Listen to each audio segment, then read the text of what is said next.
He came home 2 hours early, keys shaking in his fist, because the silence in that mansion was starting to feel louder than grief.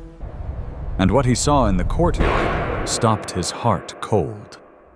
Richard Hale, a self-made millionaire in Santa Fe, expected the usual, a spotless house, a hired caregiver following instructions, and his 7-year-old twins, Noah and Liam, sitting in their wheelchairs like the world had already given up on them.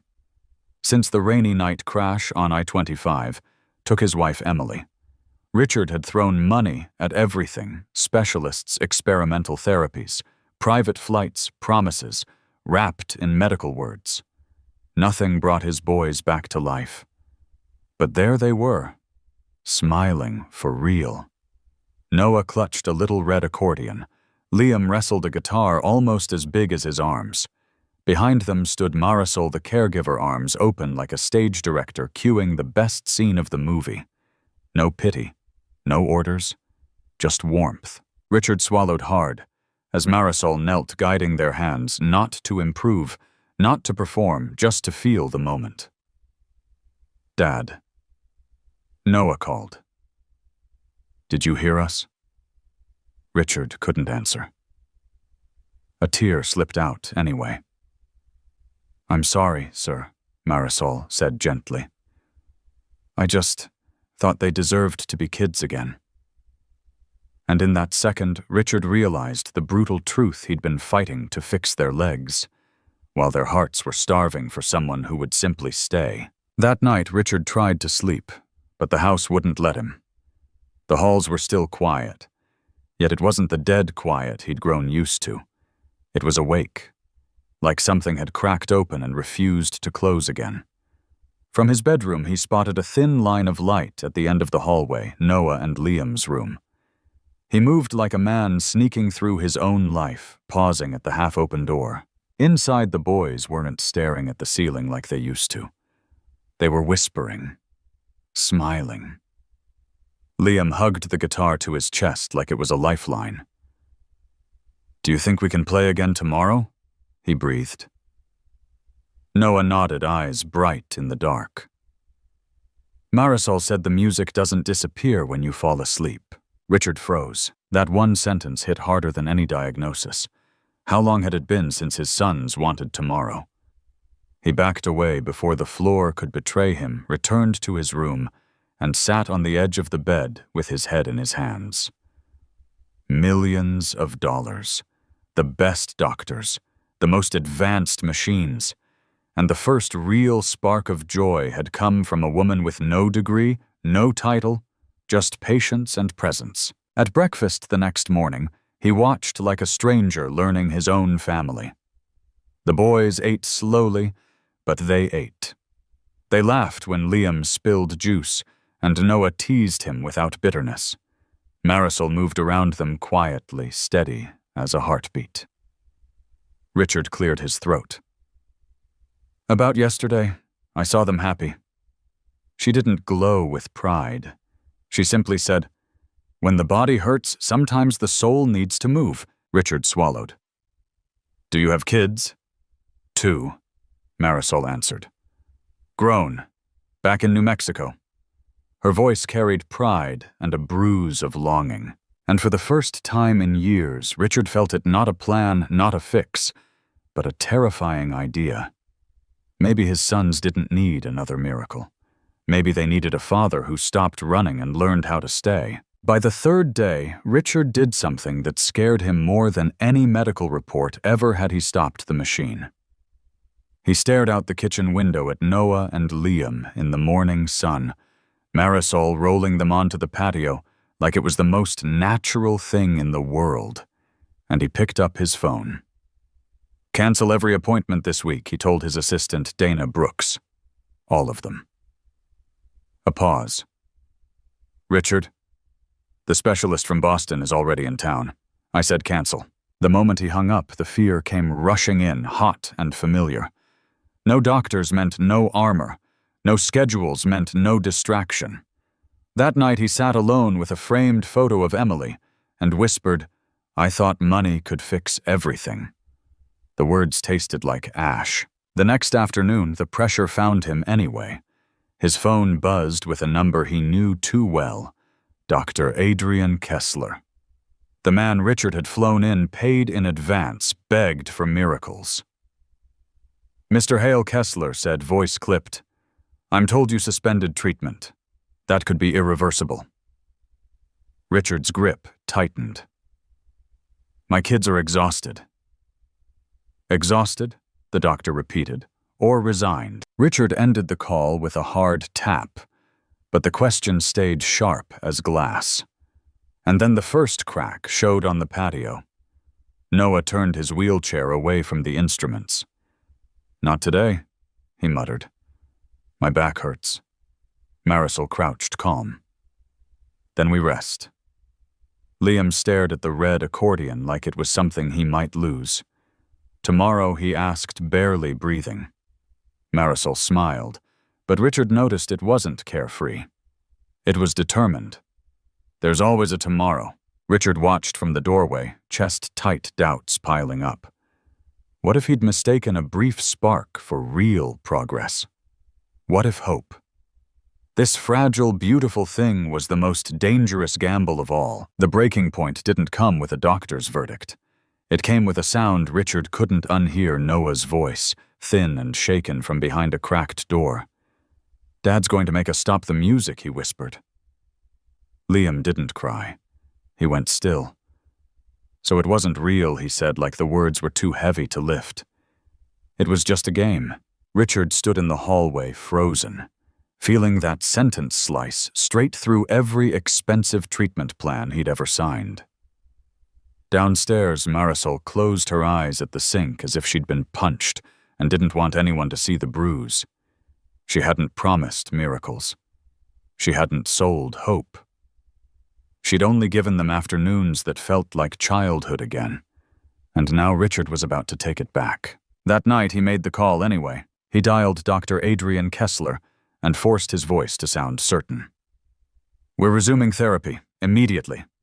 On the other end, Kessler exhaled, like a man winning a battle. "It's the right decision," he said. "Hope needs discipline." Richard hung up and stared at the phone like it had betrayed him. He didn't feel relieved. He felt defeated. And when Marisol heard she didn't argue, she simply helped pack the boys' bag, folding shirts with quiet hands, avoiding the instruments as if they might shatter. At the car, Noah looked up at her, eyes wide. "Are you leaving?" Marisol knelt so he didn't have to look up. "I don't abandon people," she said softly.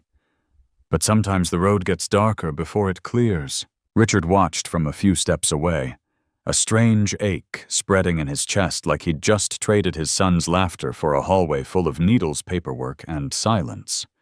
And he wasn't sure he'd ever get it back. The hospital smelled like bleach plastic, and quiet panic like the building itself was holding its breath. Richard sat in a hard chair outside Noah and Liam's room, his suit jacket folded over his knees, hands locked together so tightly his knuckles blanched. Behind the door, machines hummed and beeped with a steady cruelty. Not loud, just constant. A metronome counting down something no one wanted to name. A nurse leaned in. "Mr. Hale, Dr. Kessler wants to see you." Richard followed her down the corridor, every step heavier than the last.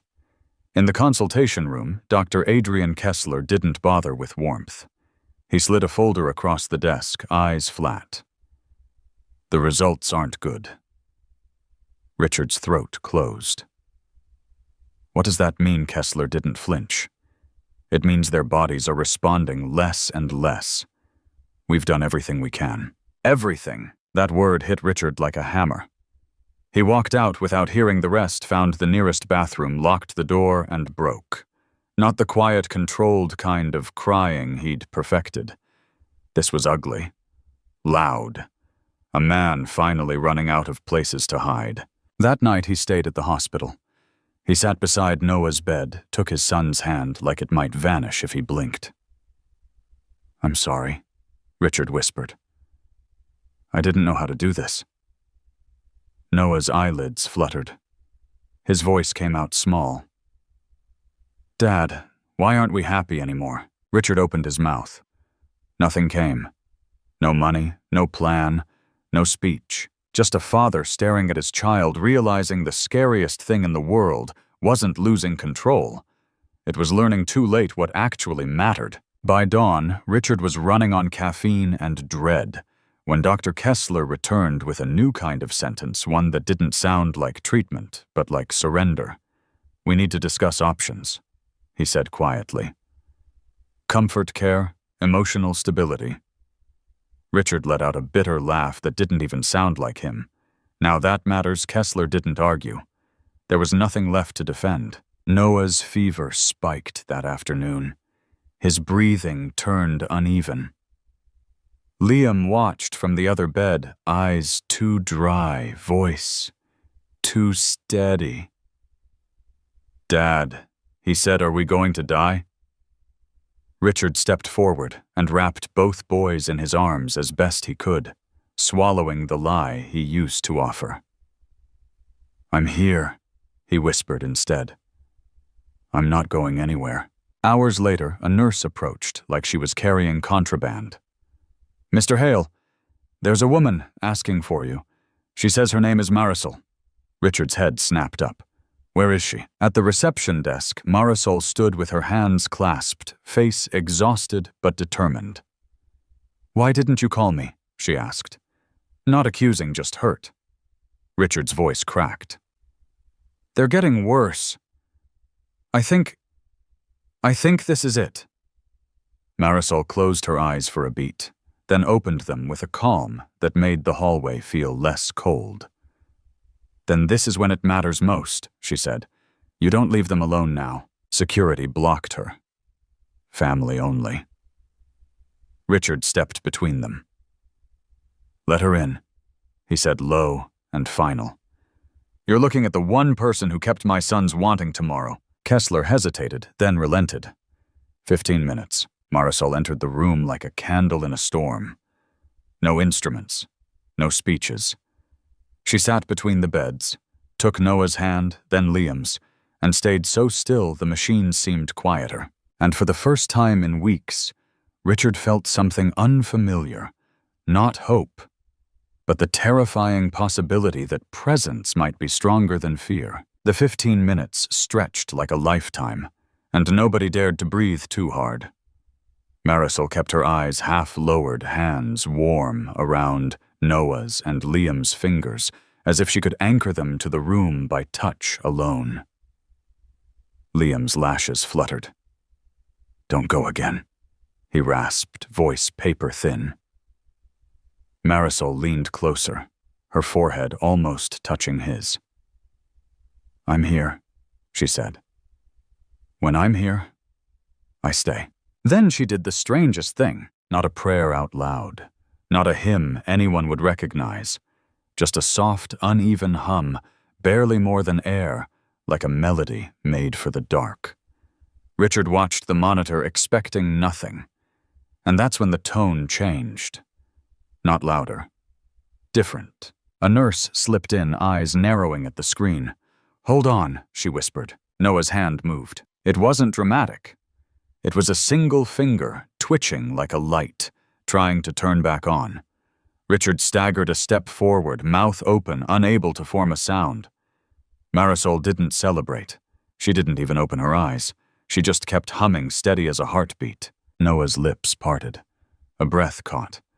And then so faint it could have been a dream, he whispered, "Mom." Richard's knees went soft. Tears came fast, embarrassing and unstoppable, the kind that don't ask permission. Dr. Kessler arrived brisk and wary, ran his checks, then said tightly, "Minimal neurological response. It doesn't mean recovery." Richard nodded, voice shaking. "I know, but it means he's still here." Outside in the hallway, Richard grabbed Marisol's sleeve like he was afraid she'd vanish. "Thank you," he said. She shook her head once. "I didn't do anything extraordinary," she replied. "I just didn't leave." Richard stood there in the hallway, wiping his face with the heel of his hand like a man trying to erase years. Dr. Kessler followed him out, lowering his voice as if hope could hear, and get reckless. "Don't misread this," he warned. "It could be temporary." Richard didn't argue. He didn't even flinch. He just looked back through the glass at Noah's bed, at that tiny finger that had moved at the one word, Mom, that had cracked the world open. "I'm not asking you for a fairy tale," Richard said quietly. "I'm asking for time. And I'm staying." That sentence surprised even him. All those years he'd stayed busy, stayed strong, stayed behind paperwork and private flights and expert opinions. But now he pulled a chair closer to the bed and sat like it was the only job that mattered. When Liam whispered, "Is Marisol still here?" Richard stood up immediately and walked to the nurse's station. Visiting hours, a clerk began. Richard leaned in calm but unmovable. "Put her on the list," he said. "Not as staff. As support. As family." A beat of silence. Then a pen scratched. A name was added. When Marisol returned, she didn't bring balloons or promises. She brought a worn notebook and a small bag of sweetbread that smelled like Sunday mornings. Liam's eyes brightened just a little.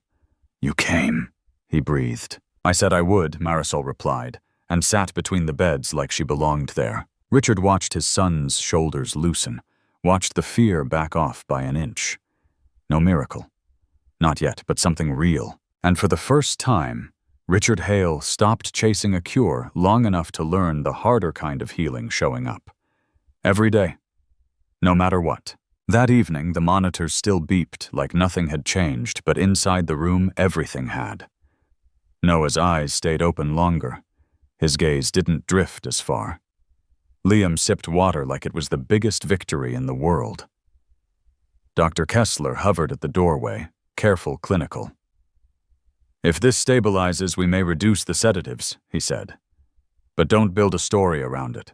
Richard nodded, staring at his sons. "I'm not building a story," he whispered. "I'm building a chair. Right here." When Marisol stepped out for tea, Richard followed her to the bland hospital cafe, plastic chairs, burnt coffee fluorescent light that made everyone look tired. She wrapped her hands around a paper cup, like it was a heater for her soul. "Marisol," Richard said, lowering his voice, "the boys, they keep saying something." She didn't blink. "Say it. They say when you hum, they dream about Emily." Richard's throat tightened on his wife's name. "They say they can feel her." For a long moment, Marisol just breathed. Then she spoke softly, like she was handling glass. "Kids dream about what they miss," she said, "and music opens doors." Richard's jaw clenched. What doors? Marisol met his eyes steady, unafraid. "The ones you locked when you got scared," she said. The words landed hard, not cruel, just true. Richard looked down at his hands. "I didn't know how to survive it." Marisol's voice dropped even lower. "When you stop wrestling the pain, it stops screaming," she murmured. "Not because it's gone. Because you finally listened." Richard sat back, shaken by the relief of not having a perfect answer. Outside the cafe window, night pressed against the glass. Inside his chest, something shifted. Not a promise, not a miracle.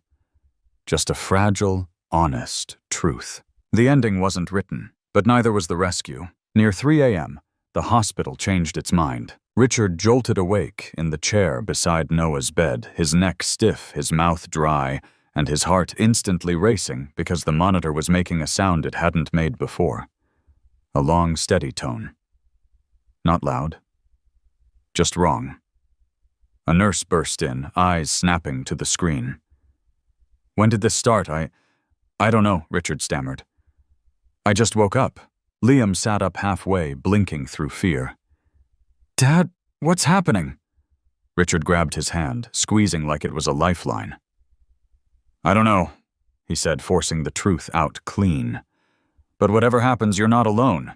Dr. Kessler arrived with 2 other doctors speaking in urgent murmurs, adjusting sensors, rereading charts like the numbers might confess.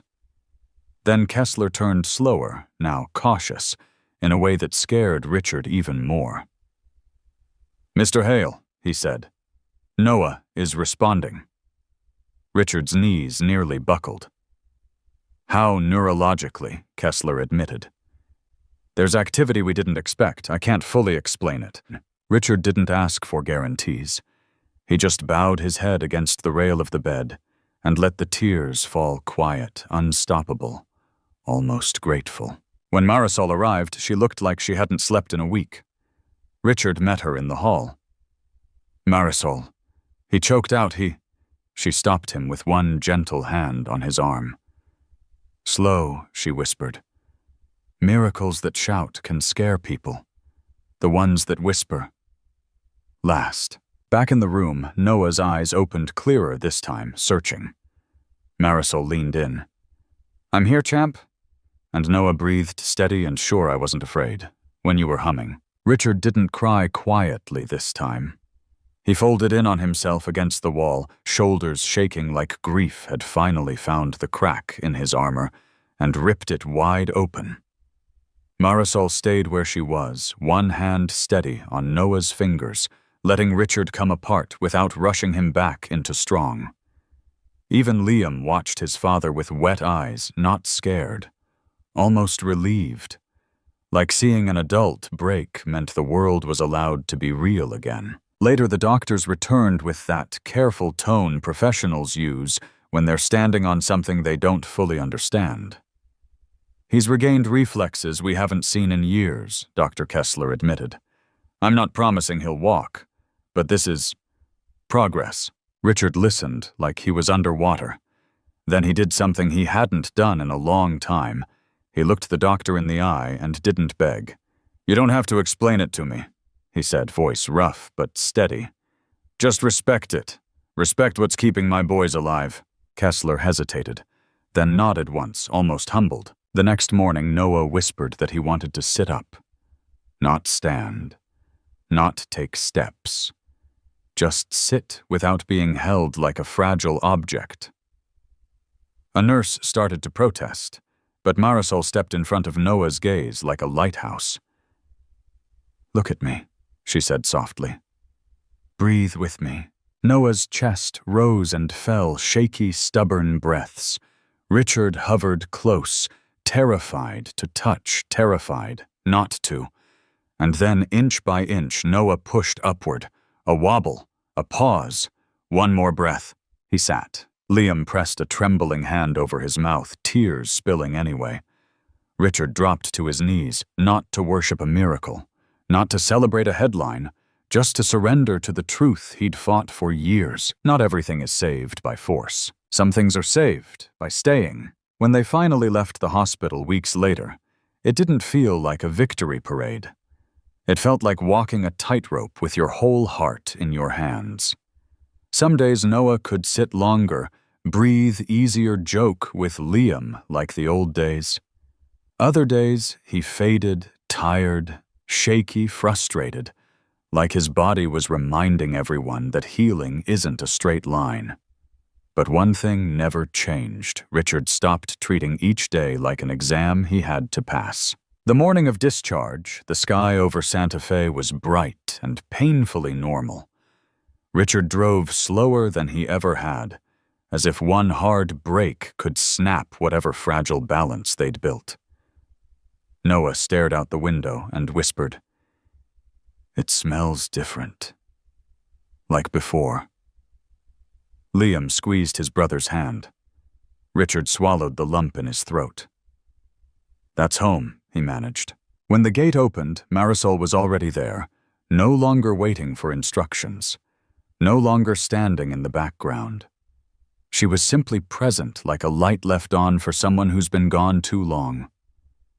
The boys saw her and smiled, not the wild kind of happy, but the quiet kind that says, "I know you didn't leave." Inside the mansion sounded different.